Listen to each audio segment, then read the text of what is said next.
About the $3 million, I've made a decision to divide it between my mom and me. This decision came shortly after my father's funeral. Jack, after perusing the inheritance documents without seeking permission, remarked to me, "Kelly, don't be too greedy. Oh, finally, I can quit my job. I have to thank that doddering old man." Doddering old man? Are you talking about my dad? I inadvertently blurted out. Disregarding my confusion, Jack and my mother-in-law enthusiastically discussed plans to buy a new car and go shopping.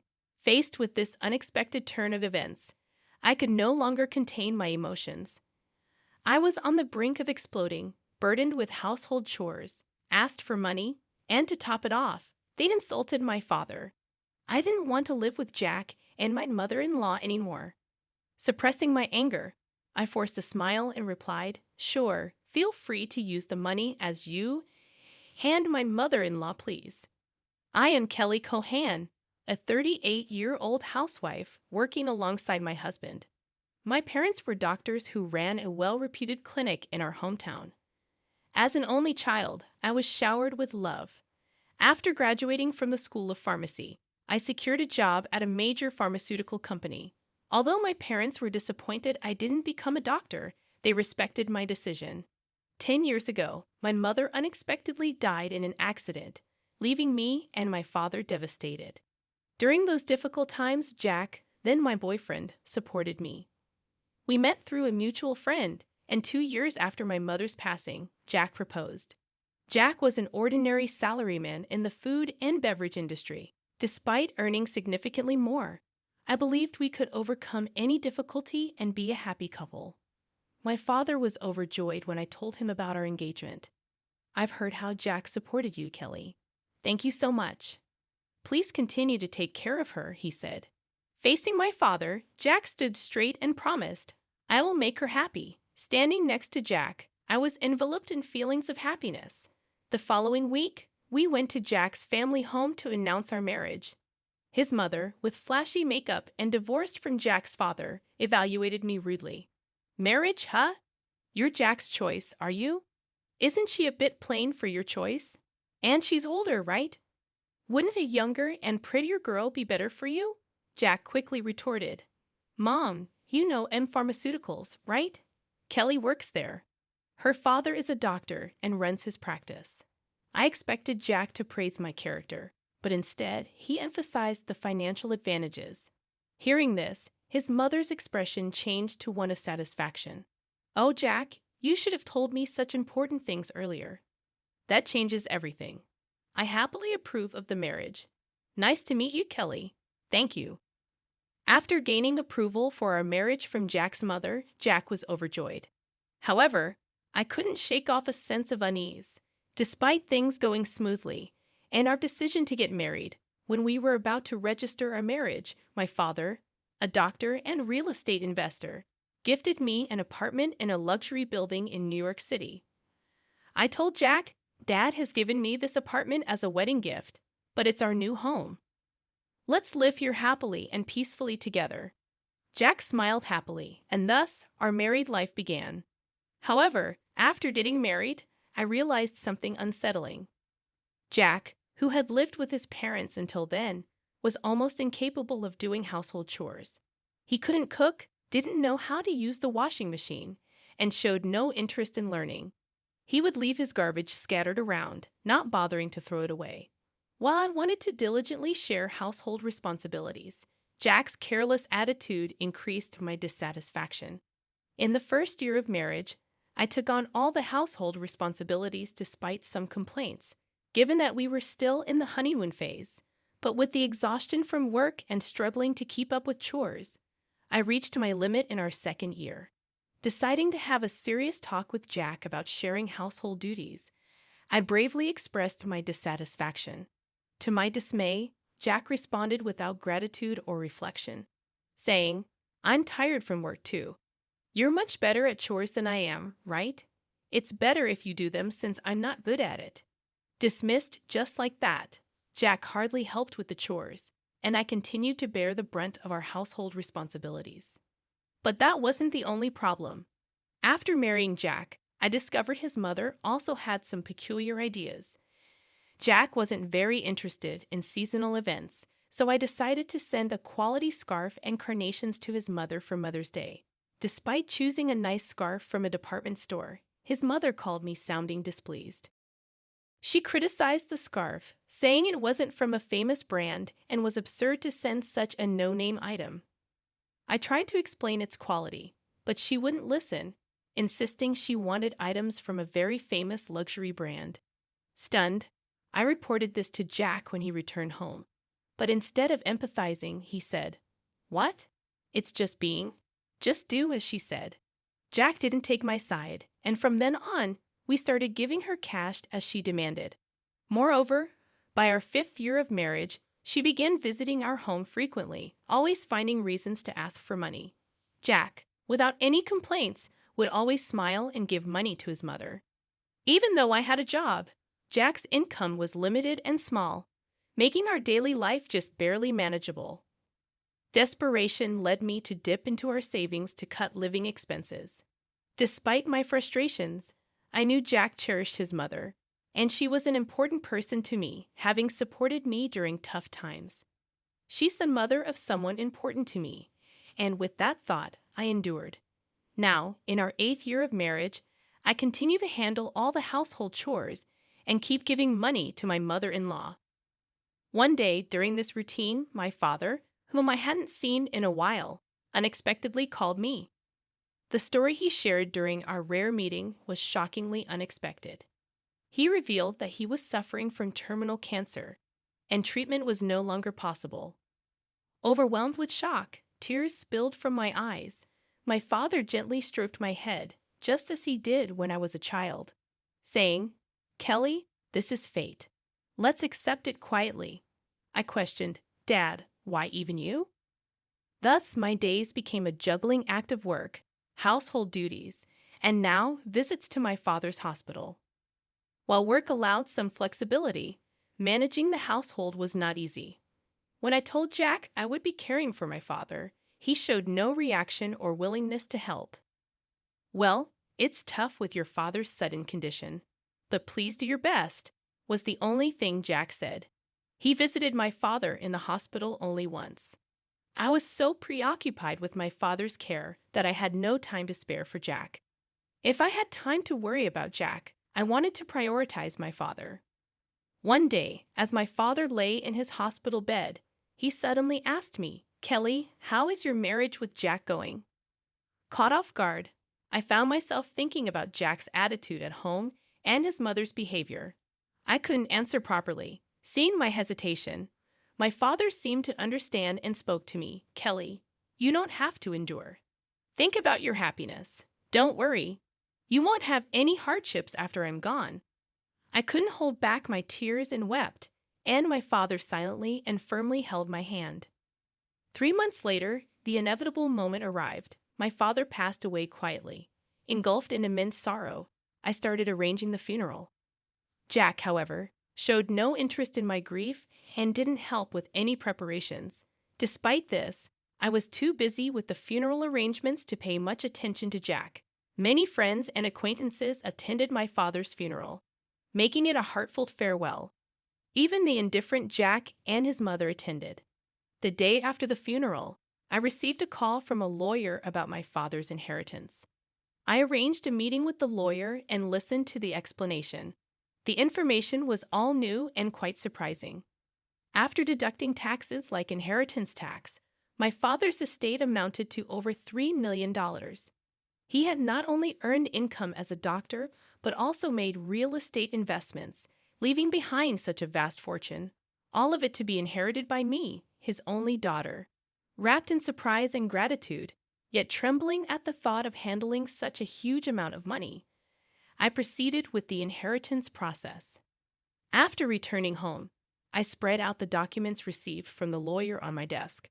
Reading through them, exhaustion overwhelmed me, and I ended up dozing off on the sofa for a short while. When I awoke, I heard the cheerful voices of Jack and his mother from afar. "Huh, Jack and mother too. When did you come?" As I spoke, Jack approached me with a beaming smile, saying, "Yes, Kelly, well done. Huh, what? Confused by his sudden excitement. I noticed the documents in Jack's hand. They were the inheritance papers I had received from the lawyer. Wait, don't just read those without asking. Shocked and angry at Jack for looking through the documents without permission, I raised my voice at him. However, my mother-in-law, unconcerned, happily chimed in, "Wow, an inheritance of $3 million. Isn't that amazing? Now we can live comfortably for the rest of our lives." Confused, I couldn't understand why my mother-in-law suddenly said that. Then Jack turned serious and continued, "By the way, about this $3 million, I've decided that it will be split between me and my mom." It was right after my father's funeral. Jack, having looked at the documents related to the inheritance I was supposed to receive without permission, said to me, "Kelly, don't be too greedy." Oh, now I can finally quit my job. I have to thank that doddering old man. Doddering old man, are you talking about my dad? I accidentally said it out loud. Well, anyway, let's proceed with the inheritance process and get the money into our joint account as soon as possible. Ignoring my confusion over this sudden turn of events, Jack and my mother-in-law were excitedly talking about buying a new car and shopping. At that moment, I couldn't hold back my emotions any longer. I was on the verge of exploding, being burdened with household chores, asked for money, and to top it off, they insulted my father. While holding back my anger, I replied with a forced smile, "Sure, use the money you and my mother-in-law, please, as you wish."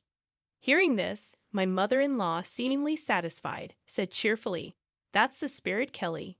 Quick to agree. "Now make sure you work hard and earn money.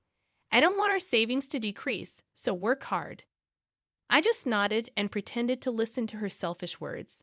Afterward, Jack and my mother-in-law began living as if they had lost their minds, consuming money lavishly. Jack quickly quit his job, and my mother-in-law practically moved in with us, staying at our house constantly. They would leave in the morning, returning with luxury brand items they had splurged on. The 3-star restaurant we went to today wasn't as great as I expected. Yes, it was a bit underwhelming for us, the sophisticated ones. They had conversations as if they had become wealthy celebrities while dumping all the housework on me as if I were a maid. Jack seemed to think my father's inheritance would come through immediately. He carelessly withdrew money from our joint account, and my savings of $100,000 dwindled rapidly. When I protested their excessive spending, Jack just laughed it off. "Huh, what are you talking about? Isn't $3 million coming soon? Then this kind of spending is no big deal." I warned him, "I've already stopped it." But Jack completely ignored me. Then, a month later, Jack and my mother-in-law suddenly left for a trip to Hawaii. I wasn't invited and was left alone at home. After seeing them off, I decided to take action. About a week later, while I was relaxing at home, I heard a loud knock on the door, wondering what was happening. I glanced at the intercom monitor and saw Jack and my mother-in-law, both dressed in aloha shirts, standing at the front door. What do you want?" I asked calmly and coldly. Red with anger, Jack yelled, "What are you even talking about? Why won't the door open?" Seeing Jack and my mother-in-law confused as to why the door wouldn't open, I confidently answered through the intercom, "Well, I changed the locks on the door, so of course it won't open." "What? Why? Let's talk over this calmly at the nearby cafe." "Please go ahead. I'll join you shortly," I suggested. Jack and his mother, after shouting in front of the entrance, seemingly realized it was futile and soon headed to the cafe. Once I confirmed they had left, I made my way to the cafe. Arriving there, I saw Jack and his mother, who had arrived earlier, waiting in a state of fury. "Hey, what's this about? Did you change the locks? Hand over the new keys right now." "There's no need for me to give you the new keys. You both need to leave that house," I calmly told Jack and his mother. Facing a visibly angry Jack, I presented a piece of paper. It was a divorce petition I had already filled out. "Divorce? You're serious about divorcing me?" His mother was equally shocked and bewildered. Kelly, why has it come to this? I spoke quietly to the two who were panicking and flustered. By the way, you've been spending lavishly every day. Are you sure your finances are okay? What money? Of course, it's fine, Jack retorted vehemently, spitting as he spoke. Your father's inheritance is coming, right? There should still be over $50,000 in our joint account. Look, I'll show you right now. Here it is. Saying this, Jack took out his smartphone and opened the banking app to check the account. At that moment, his expression changed abruptly. What? What's this? Why is the money gone? It was there just the other day. Hearing Jack's words, his mother also hurriedly looked at her phone, her face showing confusion. I revealed the truth to them as they were panicking, not understanding the situation. Of course, it's gone. I'm divorcing you. So I moved that $50,000 to my account as part of the property division. What? What do you mean? Jack's face turned to anger for a moment. But then he smirked, as if remembering something. Fine, I'll divorce you then. Transfer the inheritance you got from your dad right away.